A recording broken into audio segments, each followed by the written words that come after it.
వృశ్చిక రాశి వారికి భాగ్యస్థానంలో జీవాత్మ సంయోగం అనేటువంటి జరుగుతుంది. అంటే జీవుడు ఆత్మ గురువు రవి యొక్క కలయిక జరుగుతుంది. ఆగస్టు 15వ తేదీ నుంచి జూలై 15వ తేదీ నుంచి ఆగస్టు 15వ తేదీ వరకు ఉంటుంది కాంబినేషన్.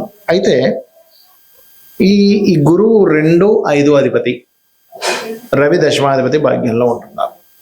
మరి దీనివల్ల మీకు కలిగేటువంటి ఫలితాలు, ఏ దేవతారాధన చేయాలి, సర్వసాధారణంగా మీ యొక్క జన్మజాతకంలో ఏదైనా గ్రహం గనక అస్తంగత్వ దోషంలో ఉంటే మీకు కలిగే ఫలితాలు ఏమిటి అనేటువంటి అంశాలు చెప్తుంది నేనైనప్పటికీ చెప్పిస్తుంది సాక్షాత్ లలితామ్మ వారిగా భావిస్తూ ఆ లలితాంబిక అమ్మవారి యొక్క అనుగ్రహం మీకు పరిపూర్ణంగా కలగాలని మనస్ఫూర్తిగా కోరుకుంటూ, ఇక్కడ ఎప్పుడైతే ఈ రవి గురువులు కలిసి భాగ్యస్థానంలో ఉంటున్నారు, ఇక్కడ ప్రధానంగా మీరు ఏదైనా క్షేత్రానికి వెళ్ళి అక్కడ ఏదైనా సాధనా మార్గంలోకి వెళ్ళినట్లయితే అదొక మంచి యోగాన్ని ఇస్తుంది.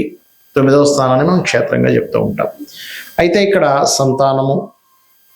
సంతానాన్ని పొందే విషయంలోని పంచమాధిపతి కదా, అస్తంగత్వ దోషంలోకి వెళ్ళిపోతున్నాడు, మౌఢ్యంలోకి ఉంటున్నాడు. కాబట్టి సంతానాన్ని IVF, IUI ద్వారా పొందేటువంటి ప్రయత్నాలు చేస్తుంటారు. అటువంటి వారు అది ఖచ్చితంగా ఇప్పుడు కనుక ఈ ప్రయత్నం చేస్తే అవుతుందా లేదా అని 1-4 సార్లు కన్ఫర్మ్ చేసుకొని అప్పుడు మీరు ఆ యొక్క విషయంలో ముందడుగు వేయండి. రెండవది, ధనం విషయంలో లేదా ఫ్రెండ్స్కి ఎవరికైనా మీరు డబ్బులు ఇస్తున్నారు, తెలిసిన ఫ్రెండే కదా, ఏముందులో ఒక 5 లక్షలు అడిగాడు, 1 లక్ష అడిగాడు, ఎంతో కొంత అమౌంట్ మీ యొక్క స్తోమతను బట్టి ఇచ్చారు.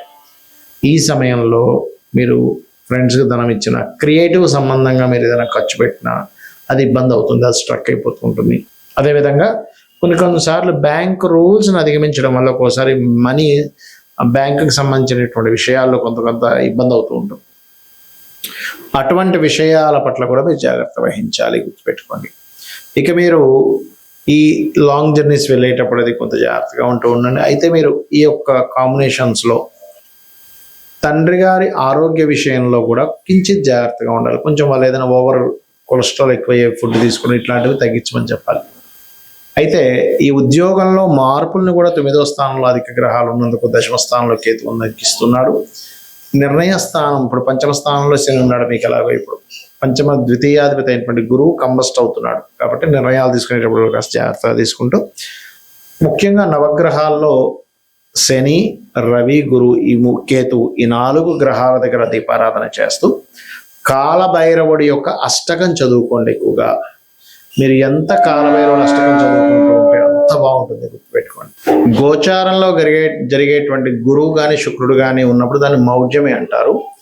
మన జన్మజాతకంలో ఏదైనా ఒక గ్రహం గనక సూర్యుడికి దగ్గర డిగ్రీల్లో, అంటే మౌఢ్యమి కానీ ఇవన్నీ ఎందుకు వస్తాయి అంటే 8 డిగ్రీల లోపల కనుక ఉన్నట్లయితే, 8 నుంచి లోపల ఉన్నట్లయితే దాన్ని మౌఢ్యమి, అస్తంగత్వ దోషము అంటారు పర్సనల్ చార్ట్లో. ఇలా అస్తంగత్వ దోషాల్లో మనకి బుధుడు తప్ప మిగతా గ్రహాలన్నీ అస్తంగత్వ దోషంలోకి వెళ్ళిపోతాయి. బుధుడు కూడా వెళ్తారు కానీ అంత ఎక్కువగా వెళ్ళదు, బుధుడు యొక్క ప్రభావం ఉండదు. అయితే ఇక్కడ మనం ఒక్కొక్క గ్రహము అస్తంగత్వంలోకి వెళ్ళడం వలన ఒక్కొక్క ఫలితాలు వస్తాయి. ఆ విషయాలు జాగ్రత్తగా ఉండాలి. మీ పర్సనల్ చార్ట్లో గుర్తుపెట్టుకోండి. అది భావంలో ఏ భావంలో ఉందనేది వంటిది 12 భావాలు చూసుకుంటూ ఒక్కొక్క గ్రహం బట్టి కూడా ఉంటుంది. ఉదాహరణకి గురువే అనుకుందాం. మీ జన్మజాతకంలో గురువు ఏ ఆధిపత్యం వహించాడో, గురువు కనుక ఒకవేళ అస్తంగత్వ దోషం ఏర్పడితే ఏమవుతుంది అంటే, మీరు ఏదైనా స్కూల్స్, కాలేజ్ నిర్వహణ చేసేటప్పుడు కొన్నిసార్లు ఒక్కోసారి చూడ మనం బంగారం కొంటూ ఉంటాం. గురువు అస్తంగత్వ దోషంలో మీ జన్మజాతకంలో ఉన్నట్లయితే గోల్డ్ మీద ఇన్వెస్ట్మెంట్ చేయడం అంత శ్రేయస్కరం కాదు. పర్లేదండి, రవి బాగున్నాడు అన్నప్పుడు కొంతవరకు 50-50గా ఉంటుంది. రవి కూడా పాడైపోయి గురువు కూడా పాడైతే గోల్డ్ మీద ఇన్వెస్ట్మెంట్స్ అనేవి చేయకూడదు, అస్తంగత్వ దోషంలో ఉన్న గురువు లేదా పాపకత్తిలో ఉన్న.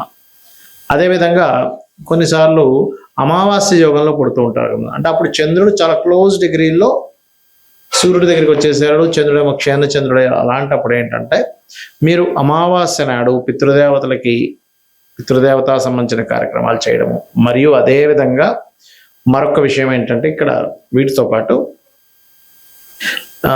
మానసిక సంబంధంగా, అంటే కొంచెం మనసు మీద ఎక్కువ తీసుకుంటూ ఎక్కువ ఎమోషన్స్ అవ్వకూడదు అనేటువంటిది దాని అర్థం అనమాట.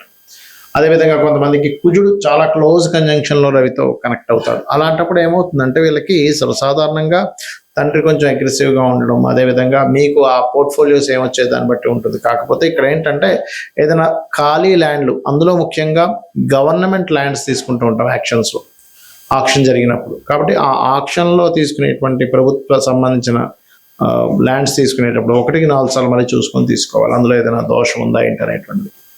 అదేవిధంగా బుధుడైతే కొంచెం ఎక్కువ కంబస్ట్ అవ్వడు బుధుడు విషయంలో. కాకపోతే ఏంటంటే బుధుడు మీరు ఎప్పుడైనా గుర్తుపెట్టుకోండి, కంబస్ట్ అయినప్పుడు కొంచెం ఏదైనా వ్యాపారం చేస్తున్నారు లేదా షేర్ మార్కెట్ రిలేటెడ్ సంబంధించిన విషయాల్లో చాలా జాగ్రత్తగా ఉండాలి.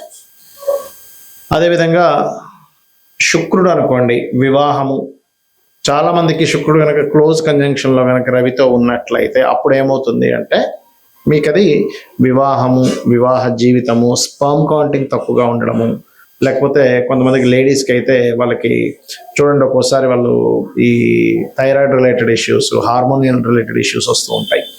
శని కనుక అయినట్లయితే సహజంగా చెప్పాలంటే శని రవుల కలయిక ఈజ్ సమ్ టైమ్స్ కొంచెం గట్టిగా ప్రయత్నం చేస్తే గవర్నమెంట్ జాబ్ వస్తుంది. కాకపోతే తల్లిదండ్రులు అంటే తండ్రితో కొంత తెలియని విభేదాలు రావడము, కొంచెం జాబ్లో ఒక్కొక్కసారి చూడండి మనం చూస్తూ ఉంటాం, పలానా జాబ్ దగ్గరికి వెళ్ళామండి అక్కడ స్ట్రక్ అయిపోయానంటూ ఉంటాం. అయితే ఇక్కడ ఏంటి, శనితో పాటు అది దశమాధిపత్యం కూడా వస్తే ఇంకా ఎక్కువ వస్తుంది దాని ప్రభావం.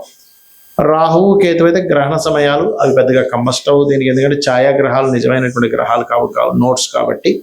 అయితే ఇక్కడ ఏంటి, ఏ భావంలో మీకు అస్తంగత్వ దోషం ఏర్పడింది. ఇప్పుడు మనం చెప్పుకుంటున్నాం మేషం వారికి అయితే 4వ స్థానము, వృషభం వారికి అయితే 3వ భావంలో ఉన్నది, రవి గురువులు, మిథునంకి అయితే 2వ స్థానము, కర్కాటకం అయితే రాశిలోనే, సింహానికి అయితే 12వ స్థానము, కన్యకి అయితే 11వ స్థానం, ఇలా చెప్పుకుంటున్నాగా. అలాగే మీ లగ్నం నుంచి, లగ్నం వేరు రాశి వేరు గుర్తుపెట్టుకోండి, మీ లగ్నం నుంచి ఒక గ్రహము కంబస్ట్ అయినప్పుడు అది ఏ భావంలో అయిందే చూసుకోవాలి. లగ్నంలో అయిందనుకోండి జీవుడికి అది ఎఫెక్ట్ ఎక్కువ ఇస్తుంది. ధనస్థానంలో అయితే అది ఏ గ్రహము తత్సంబంధించినటువంటి ధన సంబంధించిన విషయాల్లో జాగ్రత్తగా ఉండాలి. 3 అయితే అన్నదమ్ములు కమ్యూనికేషన్స్ విషయాల్లో, 4 అయితే ప్రాపర్టీస్ కొనుగోలు చేసే విషయంలో, 5 అయితే సంతానం విషయంలో లేదా ప్రేమ వ్యవహారాల విషయంలో, ఏదో ప్రేమ వ్యవహారాలకు సంబంధించిన విషయాల్లో వెళ్ళి విరుక్కుపోవడం ఇట్లాంటివి జరుగుతూ ఉంటాయి. అదేవిధంగా 6 అనుకోండి, రుణాలు ఇవ్వడం, రుణం తీసుకోవడం వల్ల. 7వ అయితే వివాహం ద్వారా కొంతమందికి ఏదో స్ట్రక్ అయిపోయినట్టుగా అయిపోతాయి కొన్ని లైఫ్స్. 8వ అయితే తాతగారు ఆస్తి, కొంత రీసెర్చెస్ వల్ల రీసెర్చ్ అవ్వకపోవడం వల్ల మేము స్ట్రక్ అయిపోయాము అని ఇలా ఉంటూ ఉంటుంది. 9వ స్థానం అయితేనేమో తండ్రి స్ట్రక్ అయిపోవడము, అంటే తండ్రి అతని లైఫ్లో చాలా విషయాలు స్ట్రక్ అయిపోయినట్టుగా మనం తీసుకోవాలి.